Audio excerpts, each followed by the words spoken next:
Olá, tudo bem? Professor Diego aqui, no 6º episódio do curso Preservando o Passado através da Fotografia, dentro da mostra Cultura Cura, uma iniciativa da Prefeitura Municipal de Passos e da Secretaria de Cultura, também no município de Passos.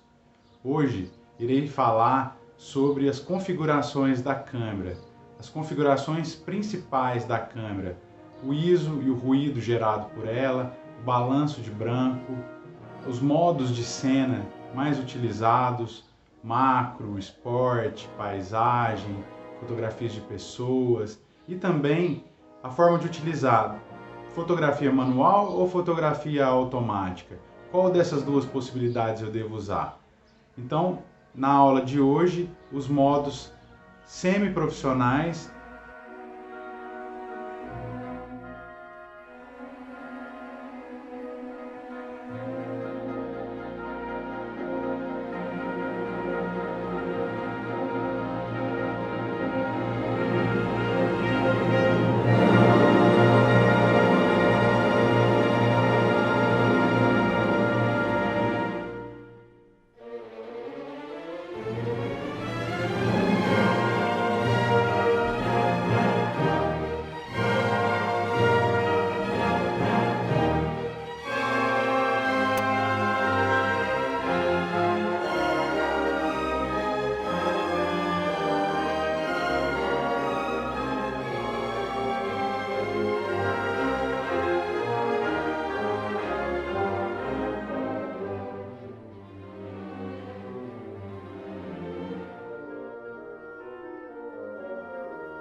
Nas configurações da câmera, o mais utilizado, mais comum, é o White Balance.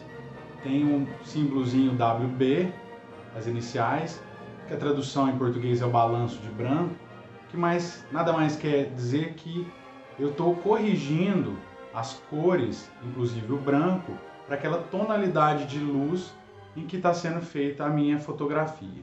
Então utilizamos para que a câmera interprete de maneira correta qual será a tonalidade da cor branca e das outras cores no ambiente.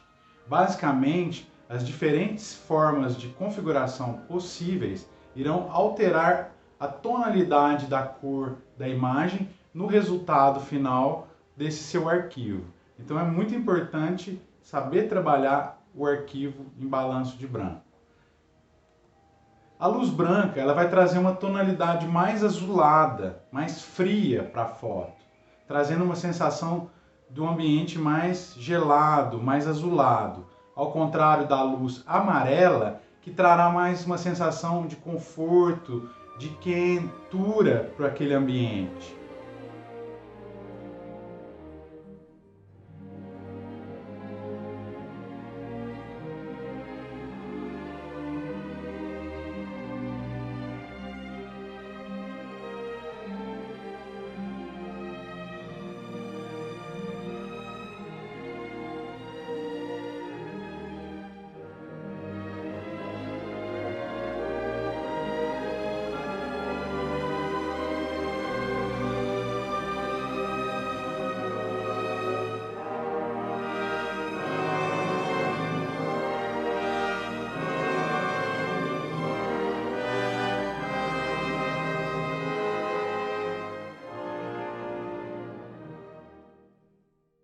Entre as pré-configurações de luz encontradas, temos a luz solar para dias com sol muito forte em ambientes abertos, dias nublados para dias chuvosos ou com muitas nuvens em ambientes também abertos, luz fria para ambientes fechados com tons mais azulados, luz de tungstênio, lâmpada comum incandescente mais avermelhada, e nas máquinas mais recentes, mais novas, luz de flash eu posso configurar, sombra e também fazer outros tipos de configurações possíveis dentro das câmeras fotográficas na configuração do balanço de branco.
Outra configuração muito importante nas câmeras fotográficas é o ISO.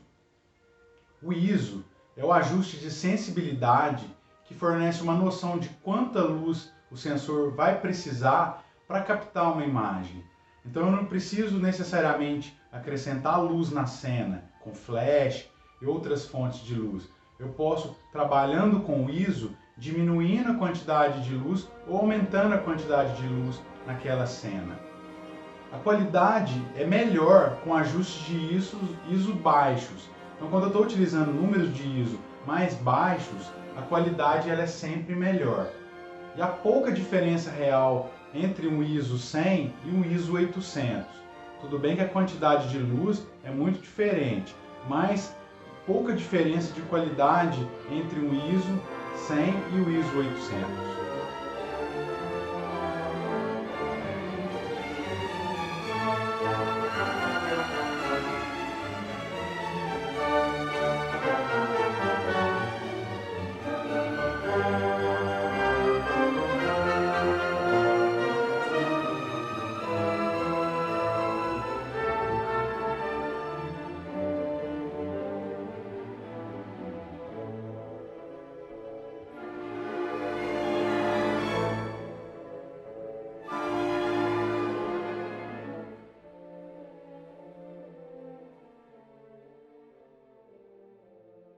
Com a utilização do ISO, eu gero um resultado que é o ruído. O ruído ele surge de uma combinação de elementos, defeitos no sensor, erros no processamento da imagem, que podem causar uma percepção de que a imagem está com areia. Então aquele granulado, aquele ruído gerado na imagem é um defeito considerado pela utilização do ISO. O ruído aumenta com valores de ISOs altos. Então, quanto mais eu subo o ISO 800, 1600, 3200, 6400, mais esses granulados, esse ruído irá aparecer na minha imagem final. Tem muita gente que gosta desse efeito que o granulado dá na imagem, mas a maioria das pessoas não gostam, então utilizam uma ferramenta que é a redução de ruídos que existe na própria câmera fotográfica.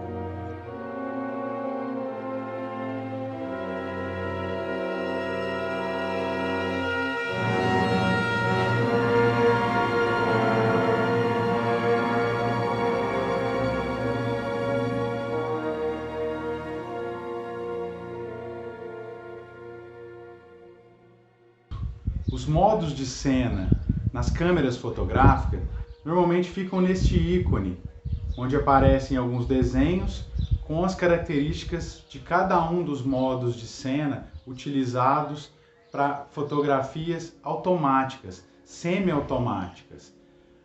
Aí sempre me perguntam, eu devo usar a minha câmera no modo manual de exposição ou nesses modos semi-automáticos ou automáticos? Depende de cada um. Se a pessoa tem experiência e gosta da fotografia e conhece o equipamento fotográfico, eu sugiro que faça sempre na função manual de exposição, corrigindo as luzes de uma forma mais correta, mais precisa, do que deixar a câmera no modo semi-manual ou totalmente automático, corrigir para você. Então é preferível você pensar pela câmera. Por isso eu sugiro o modo manual de exposição. Então no modo manual, todos os ajustes são feitos pelo fotógrafo, velocidade, ISO, abertura, o zoom, todas essas questões são definidas pelo fotógrafo. E a câmera vai apenas ajustar aquilo que está sendo executado pelo fotógrafo. Os principais ajustes feitos então é a abertura do diafragma, a velocidade do obturador, o foco, o ISO, o balanço de branco e o enquadramento com o zoom específico. Com muito treino e determinação, é possível que a gente faça fotos cada vez mais rápido e melhores no modo manual de exposição.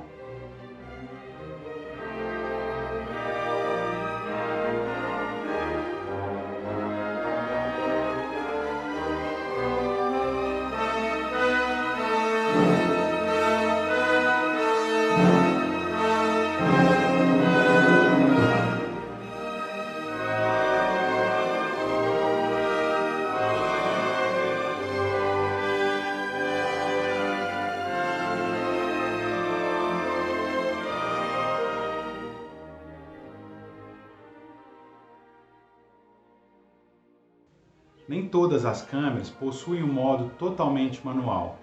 Como eu disse anteriormente, algumas câmeras permitem que você separe o zoom, mexa no ISO, no balanço de branco e outras funções mais básicas que a gente conhece. Porém, os outros ajustes são feitos pela própria câmera.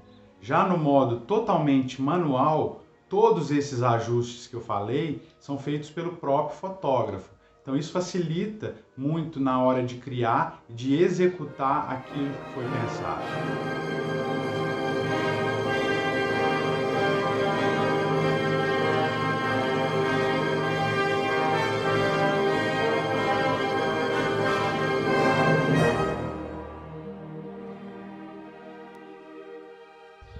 Para aqueles fotógrafos iniciantes e para quem está começando mesmo o mundo da fotografia e considera muito complicado ainda balancear a abertura, a velocidade, que são funções que eu ainda vou falar aqui durante o curso, existem algumas soluções que são os modos semi-manuais.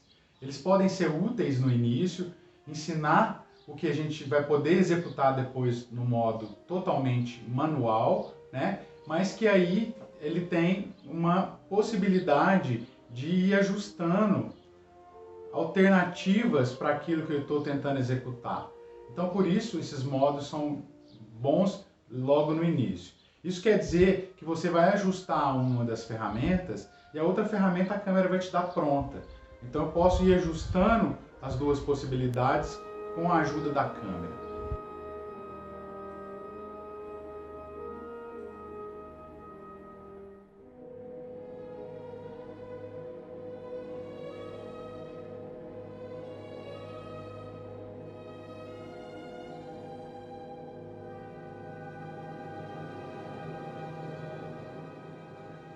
O modo A ou AV tem uma relação com a abertura do diafragma. Aberturas pequenas resultam em uma profundidade de campo bem maior e mais regiões da foto ficarão focadas.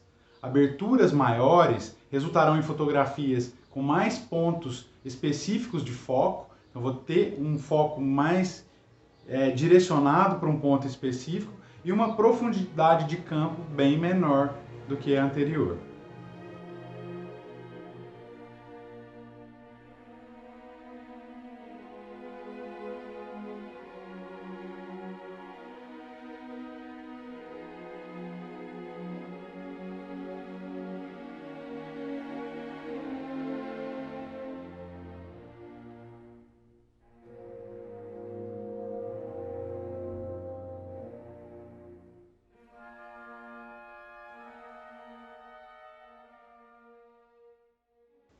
O modo T, ou TV, tem relação com o tempo, com a velocidade do disparo do obturador. Em algumas câmeras podemos ver a letra S, que significa speed.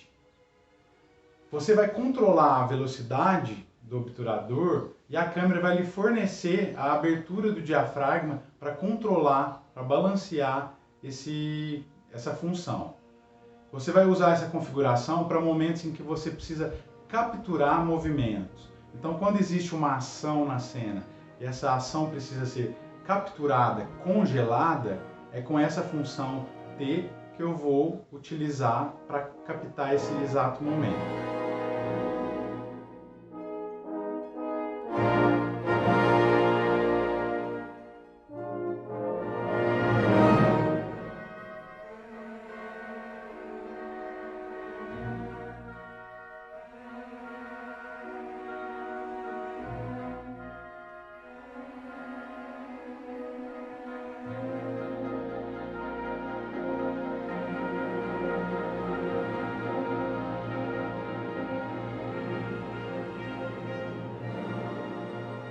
Já os modos programados, existem ícones em cima da câmera fotográfica ou às vezes dentro dela que mostram uma florzinha, uma pessoa praticando esporte, uma mulher de chapéu, uma montanha, a lua também como ícone. Cada uma dessas tem uma relação com a abertura do diafragma e com a velocidade do disparo, específico para cada um desses assuntos retratados dentro desses ícones, desses desenhos. É importante ler o manual da câmera, saber o que cada um desses itens faz exatamente, né? E depois treinar com cada um desses itens, para que depois, posteriormente, seja utilizada apenas a função manual de exposição, até que você crie um conhecimento para que possa utilizar apenas a função manual de exposição.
O modo macro, ele é identificado pelo ícone da florzinha. É um dos modos preferidos de quem está começando a fotografar. Por quê? Porque ele resulta em fotos bem nítidas, com pontos de foco específicos no primeiro plano e com fundos desfocados, o que é perfeito para mostrar alguns detalhes. E isso encanta muito as pessoas que estão iniciando na fotografia. Mas se eu quero e sei utilizar o modo manual de exposição, eu vou simplesmente abrir totalmente o diafragma da câmera para fazer a mesma função que o modo macro está fazendo.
Os personagens preferidos de quem está fotografando no modo macro são os animais e os pequenos insetos, as pequenas flores.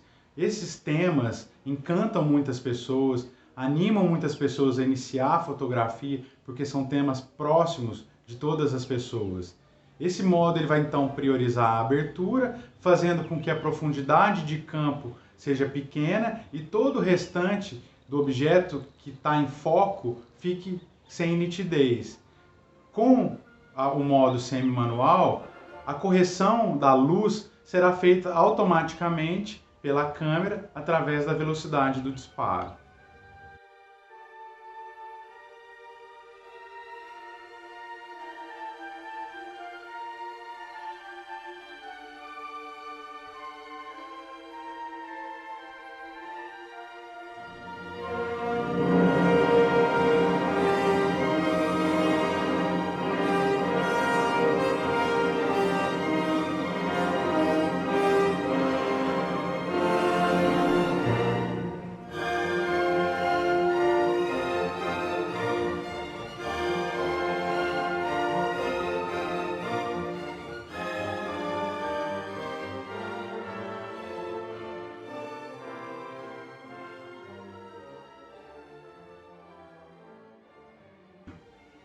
Para se obter boas fotografias no modo macro, deve-se estar atento a 3 coisas super importantes. Uma delas é a iluminação, tem que ter uma quantidade de luz suficiente, a profundidade de campo entre a lente da câmera e o infinito e o fundo. A câmera não pode estar muito mergulhada próximo do chão, ela tem que estar na diagonal, paralela ao solo, para ter mais profundidade de campo. E a existência de temas secundários que podem também chamar a atenção ou tirar a atenção do espectador daquela foto para outros elementos que não seriam tão importantes na foto quanto aquilo que eu quero mostrar.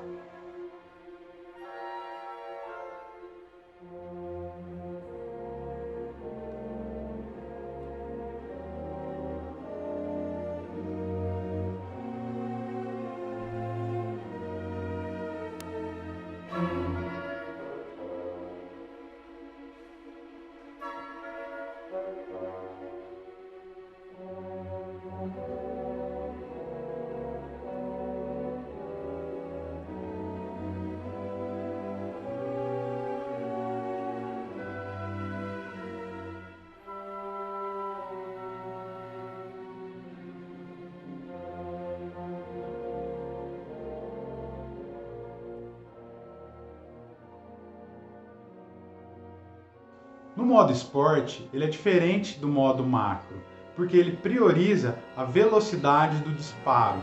Sendo assim, a câmera ajusta a luz com o diafragma, fazendo a função contrária do modo macro explicado anteriormente. Geralmente, o ícone para o modo Sport é uma pessoa correndo. Então, esse ícone ele é específico do modo que prioriza a velocidade do disparo.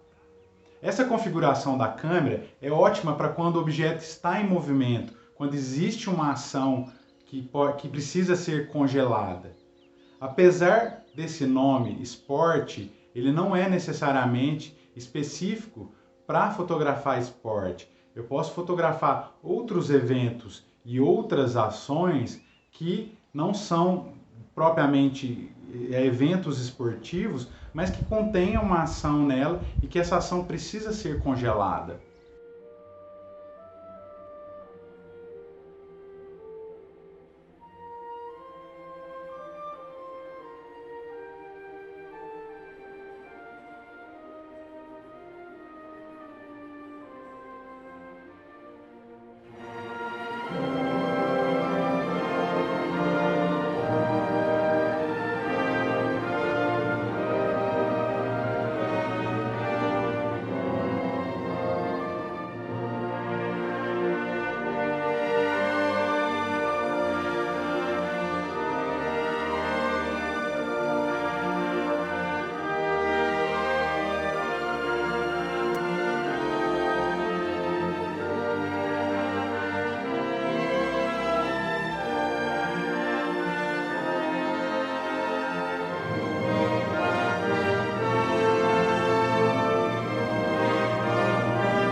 Quando eu necessito fotografar grandes áreas, eu coloco no modo paisagem para que eu possa utilizar uma grande profundidade de campo e assim registrar com foco todos os planos da imagem. Geralmente, o ícone utilizado no modo paisagem é o ícone de duas montanhas, como modo principal. Ele também existe em outro ícone com uma montanha só, mas já quer dizer que ele está no modo paisagem. A câmera ele também vai fazer exatamente o contrário do que fez no modo macro. No modo macro, eu abro o diafragma e deixa uma profundidade de campo menor para eu focar uma área específica. Já aqui no modo paisagem, eu fecho o diafragma para que todas as áreas da imagem contenham foco e apareçam nítidas na imagem. A velocidade do disparo é a ferramenta utilizada pela câmera para balancear a luz pelo fechamento do diafragma para aumentar essa profundidade de campo.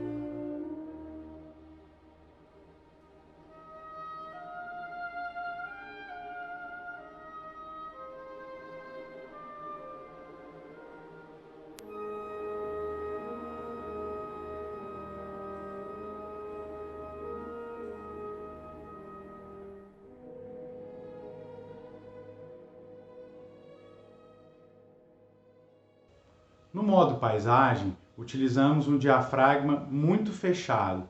Com isso, a velocidade do obturador necessária para balancear a luz na foto fica muito lenta. Então é necessário para esse tipo de captação de imagem que utilize-se um tripé ou um outro tipo de suporte que não deixe a câmera instável para balançar durante o disparo dessa câmera. Então é necessário um suporte para que a câmera tenha uma estabilidade na hora da fotografia.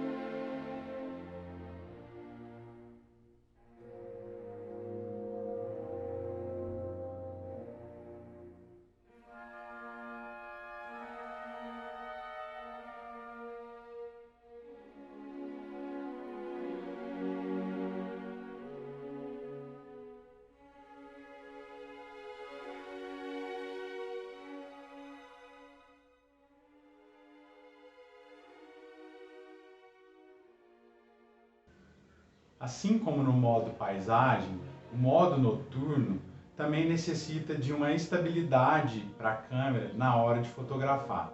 Muita gente reclama que quando coloca a câmera no ícone da lua, o modo noturno para fotografia, a câmera treme. Por quais motivos? A câmera, ela abaixa a velocidade, deixa uma velocidade mais lenta no disparo e também um diafragma mais aberto. Com isso, a possibilidade de desfocar e também de tremer é bem maior nesse tipo de fotografia.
Já no modo retrato, que é indicado pelo ícone de uma mulherzinha de chapéu, ele é muito parecido com o modo macro. Por quê? Porque ele prioriza o diafragma, abrindo o diafragma para trazer a área de foco para um espaço menor, para eu ter uma profundidade de campo um pouco menor, mas ela é um pouco maior do que no modo macro, que é mais específico.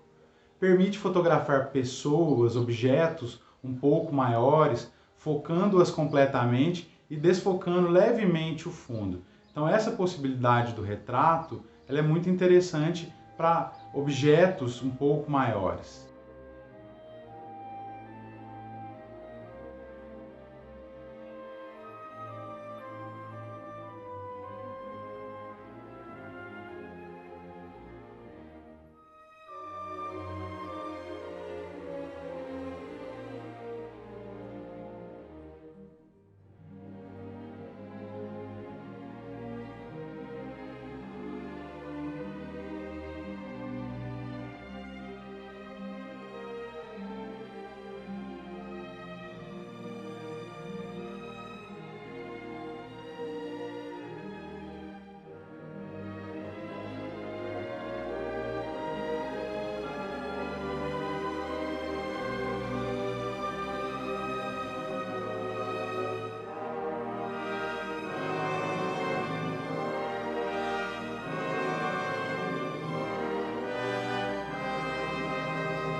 O modo retrato não é aconselhado apenas para fotografar pessoas e retratos de pessoas. Ele pode ser utilizado quando o objeto a ser fotografado é grande demais para o modo macro. Porém, a intenção é destacar esse objeto do fundo. E aí eu vou utilizar o modo retrato para deixar o fundo levemente desfocado.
Então chegamos ao fim do 6º episódio aqui do curso Preservando o Passado através da fotografia, onde eu falei sobre as funções principais da câmera, os modos de cena mais comuns e utilizados e a função manual de exposição da câmera.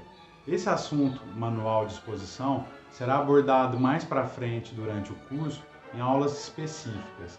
Portanto, esse conteúdo será mais ampliado, melhor trabalhado em um outro momento. Espero que vocês tenham gostado e me acompanhem nos próximos episódios. No episódio 7, eu falarei sobre as lentes objetivas, sobre as funções dessas objetivas para modificar e para melhorar a qualidade da fotografia. Agradeço aqui mais uma vez à Prefeitura Municipal de Passos, através da Secretaria de Cultura, pela iniciativa do projeto Cultura Cura, aqui na cidade de Passos, no ano de 2020. Muito obrigado mais uma vez e até o próximo episódio.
Olá, tudo bem?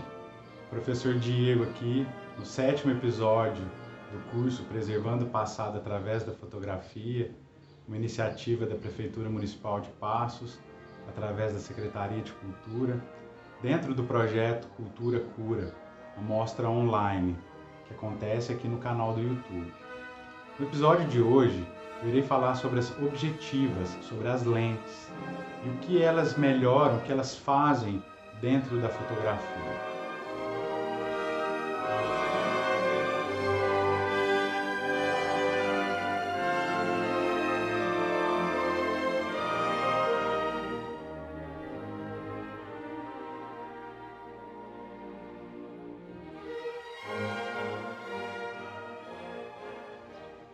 Antes de iniciar o assunto teórico sobre as objetivas, eu gostaria de fazer uma pergunta para vocês. O que é para vocês uma objetiva? Pensem, o que seria para vocês uma objetiva? Existem várias respostas a serem dadas. Eu deixo um tempo para vocês pensarem enquanto eu falo. Acho que as lentes, elas podem ser observadas e verificadas de várias formas diferentes e possíveis. Para vocês, o que elas seriam?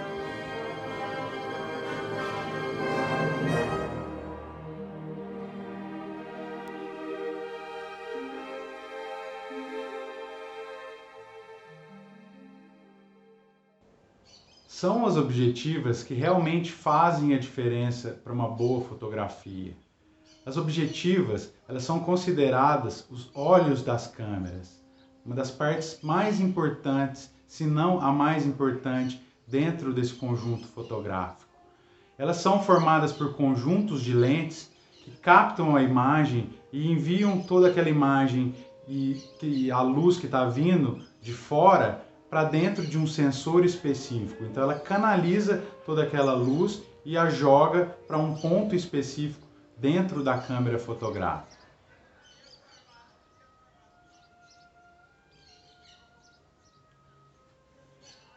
As lentes, elas são medidas de acordo com seu tamanho focal em milímetros. Então existem lentes com a milimetragem alta ou milimetragem baixa. Isso que vai fazer a diferença das lentes. Elas são classificadas como grande angulares, as lentes que captam uma angulação maior, as lentes normais, que captam próximo do que o nosso olho enxerga, e as teleobjetivas, que são as lentes que buscam uma imagem um pouco mais longe e as trazem para mais próximos da gente. Além disso, nós temos as lentes de zoom, que podem variar entre as lentes grande angulares, normais e as lentes teleobjetivas, ou podem variar apenas dentro de um conjunto delas, só das teleobjetivas ou só das grandes angulares. Então existem vários tipos diferentes de lentes que nós veremos a partir de agora.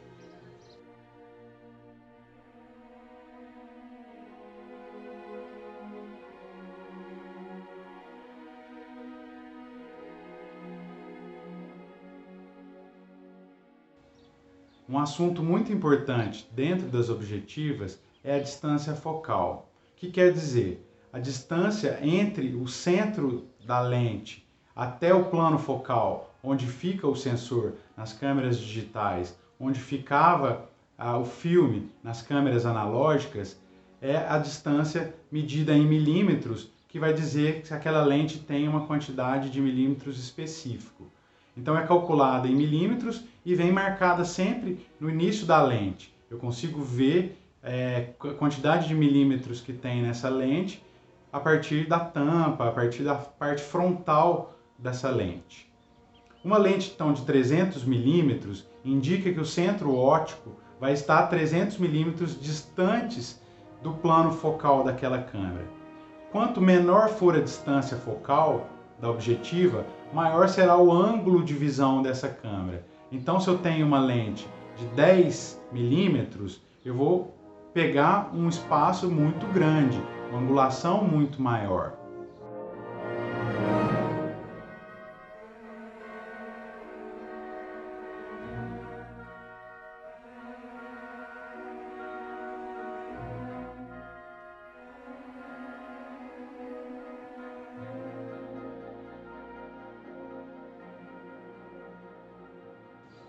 Outra característica muito importante das lentes é a sua luminosidade, ou chamada abertura relativa.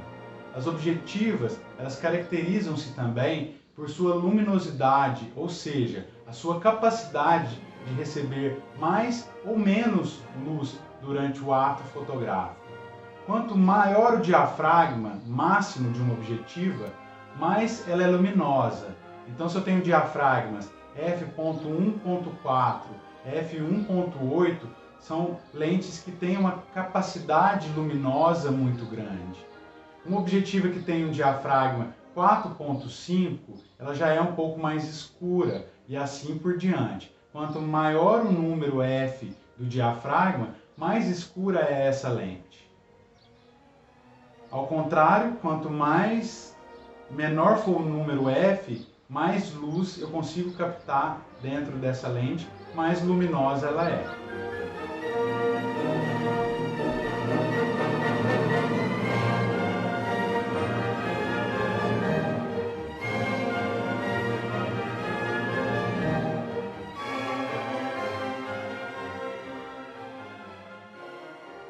Agora vamos aos tipos de objetiva, tipos de lente diferentes. A objetiva de referência é a objetiva normal, que vai entre a distância focal de 43 milímetros até 55 milímetros. A partir dela, nós definimos os outros tipos de lentes específicos. Então, uma lente que tenha entre 43 milímetros e 55 milímetros é uma lente chamada normal. A lente 50 milímetros fixa, sem zoom, ela é uma lente normal, que não vai ter muitos problemas tanto de angulação, que é o que acontece com as lentes grande angulares, quanto de distorção, que é o que acontece com as lentes teleobjetivas. Lentes conhecidas como normal têm um ângulo de visão semelhante ao que nós humanos enxergamos, que é aproximadamente 50 graus.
As lentes grande angulares são as lentes cuja milimetragem é menor do que 40.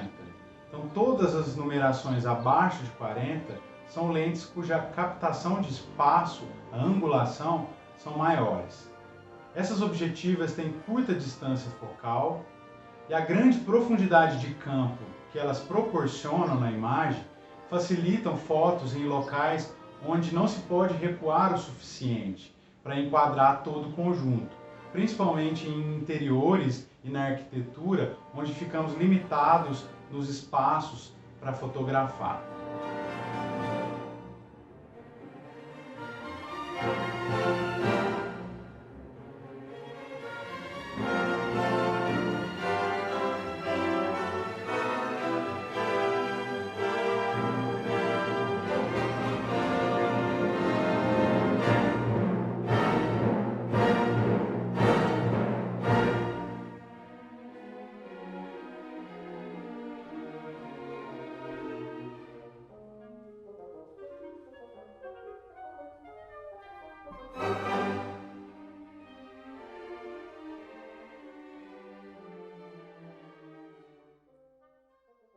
Porém, essas lentes grande angulares tornam as linhas paralelas verticais convergentes, mas existem lentes especiais que corrigem essa deformidade.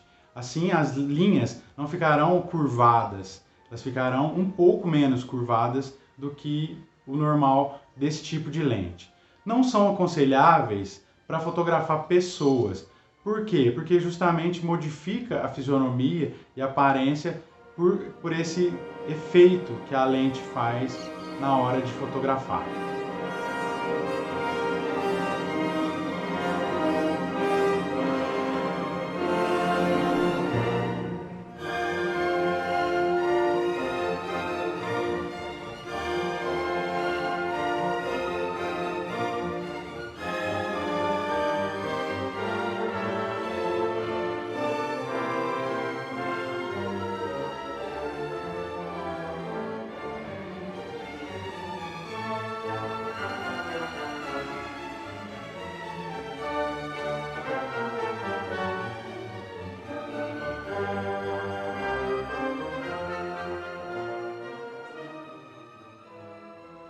As características principais das lentes grande angulares é uma angulação maior e um distanciamento do assunto fotografado.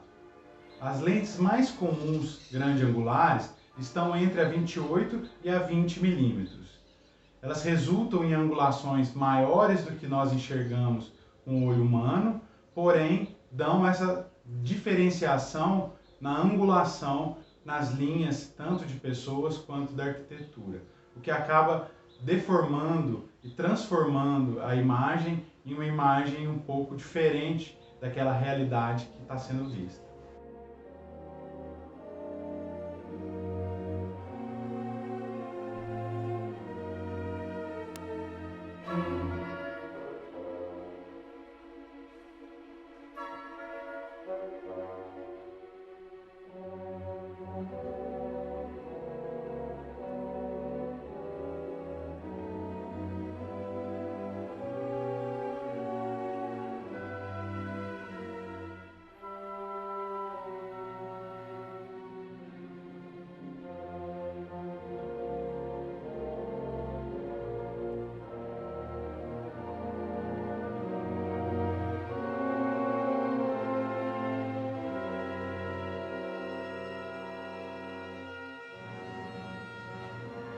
Já as lentes teleobjetivas, tele do latim quer dizer distante, distância. São as lentes cuja milimetragem são superiores a 55 milímetros. Então todas aquelas lentes que têm uma milimetragem maior do que 55 são lentes teleobjetivas. Lentes que buscam um espaço afastado para mais próximo. Tem o grau de abrangência diminuído, porque o enquadramento fecha muito, limita muito o espaço e limita também a quantidade de luz que vai entrar dentro da lente, que vai sensibilizar o sensor. As pequenas teles, que são as lentes que vão até 135 milímetros, são muito utilizadas na fotografia de pessoas e retratos, pois não deformam as proporções das pessoas, dos modelos e de quem está sendo retratado naquela imagem.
As teleobjetivas têm pouca profundidade de campo e achatam os planos, produzindo imagens praticamente sem relevo, com elementos aparecendo próximos do mesmo plano. Então o que ela faz? Ela achata os planos num plano mais próximo, deformando assim também aquela realidade da imagem que está sendo vista.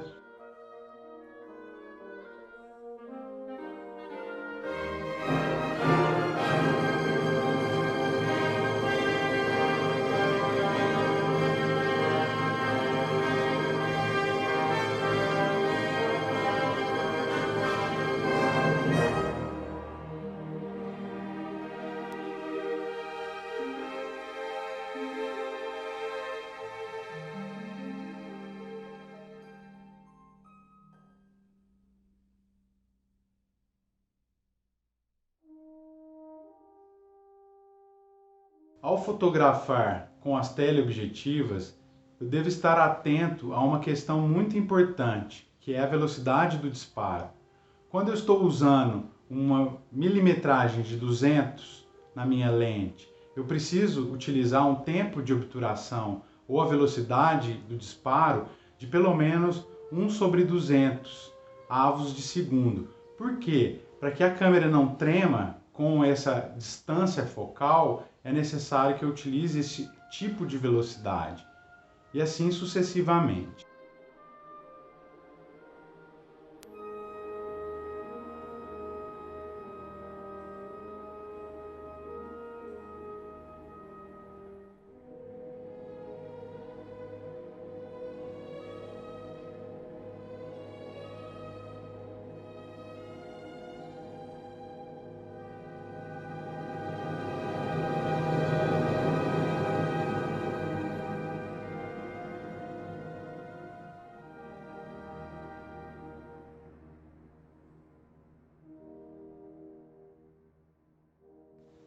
Essas lentes proporcionam um desfoque mais fácil do que as grandes angulares e do que as lentes normais, porque os valores de diafragma resultantes desse tipo de lente geram aberturas muito maiores, por isso eu consigo fazer um desfoque um pouco maior.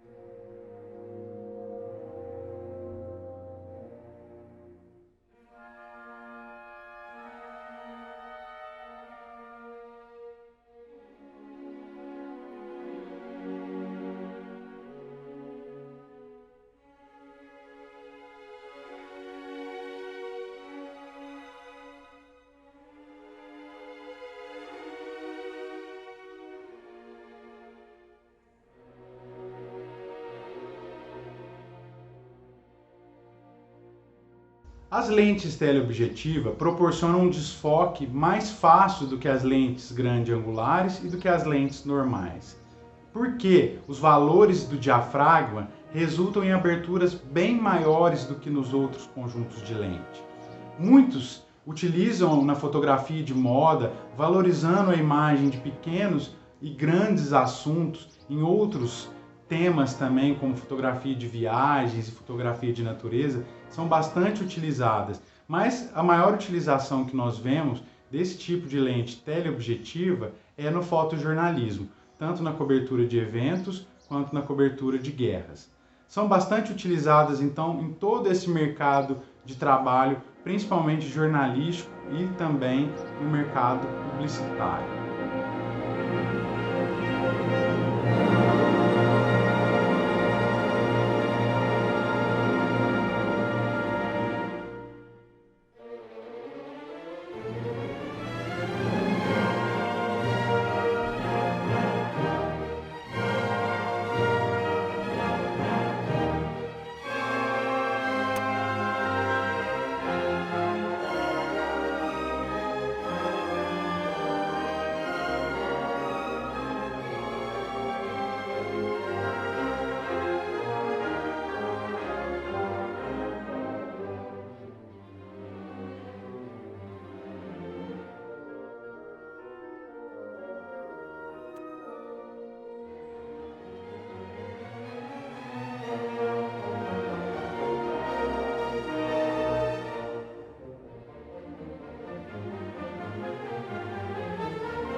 As teleobjetivas são diferentes das macro.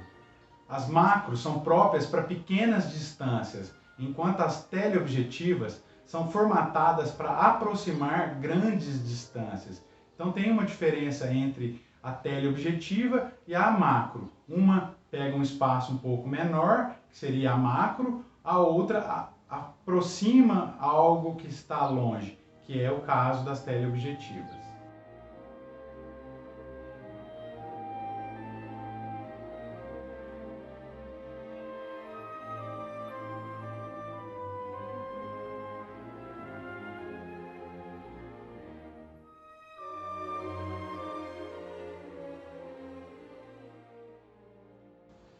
Então, até agora, eu diferenciei os 3 tipos de lentes nas câmeras fotográficas. As de referência, que são as normais, as grandes angulares, que são as que pegam ângulos maiores e que têm uma milimetragem menor, as teleobjetivas, que captam uma distância maior e um enquadramento mais fechado, que tem uma milimetragem mais alta. Agora, eu irei falar de lentes que misturam os 3 conjuntos ou que se variam entre um próprio conjunto, como as teleobjetivas e as grandes angulares, que são as chamadas lentes de zoom. Todo mundo conhece ou tem nas câmeras essa função muito utilizada. As lentes cuja distância focal é variável, então são chamadas de lentes zoom.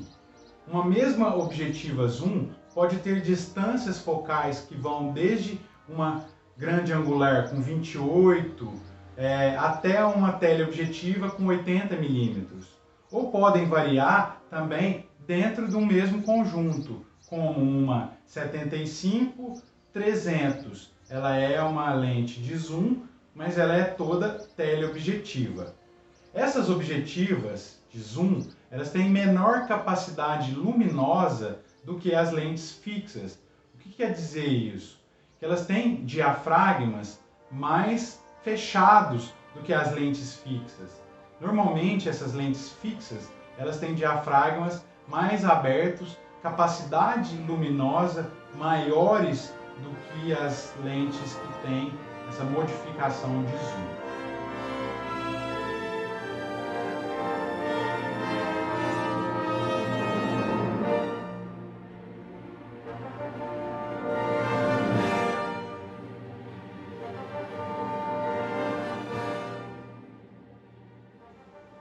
As lentes de zoom, elas podem variar também dentro do mesmo conjunto, uma pequena tele até uma tele maior, 75mm, 300mm. Ou podem variar também dentro do mesmo conjunto grande angular, como 19mm, 35mm, ou então 20mm, 35mm. Todas essas possibilidades podem ser utilizadas na lente com essa modificação da distância focal feita através do zoom.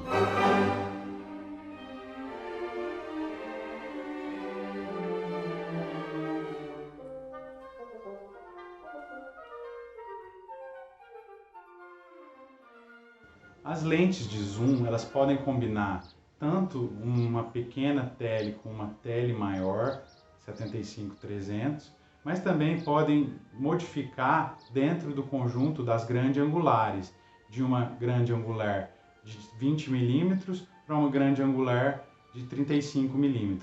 Então tem variações dentro do próprio conjunto de lentes, assim como existem lentes que vão desde a grande angular até uma pequena tele, como já vimos 18mm até 75mm.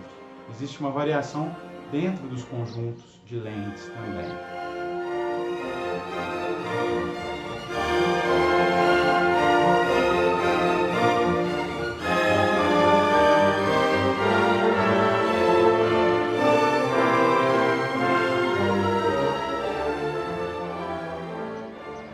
Já as lentes macro e micro, elas são adequadas para grandes aproximações e assuntos que exijam grandes aproximações. Elas são próprias para obter detalhes de objetos e pessoas, servem também para captar fotos microscópicas. Eu posso acoplar uma câmera a um aparelho microscópico e fotografar aquilo que está sendo pesquisado ou está sendo realizado ali através de uma imagem no microscópio. Então elas têm uma diferença para as outras lentes faladas anteriormente.